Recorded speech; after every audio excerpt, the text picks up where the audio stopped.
माणगावला रोज door ठोकायचा आवाज यायचा. बापरे. उठ बाहेर आहे, मी आलोय. 11 जण होतो टोटल आम्ही. आणि तो एक माझा कझन काय म्हणाला की मी लाकडं जमा करतो तोपर्यंत, आणि आम्ही शेकोटी करतोय बसतोय, आणि तिथे यांचं चालू झालेलं. कोण आहे तो, मी बघून घेतो. ती जी ऍक्टिव्हिटी आहे ना त्याच्याबद्दल हे लोक इनडायरेक्टली बोलत होते.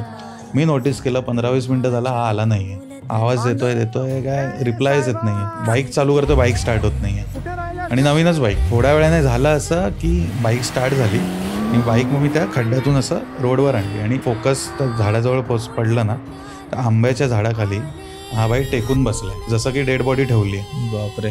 त्याला महिनाभर त्रास झाला. रोज डोर ठोकायचा आवाज यायचा.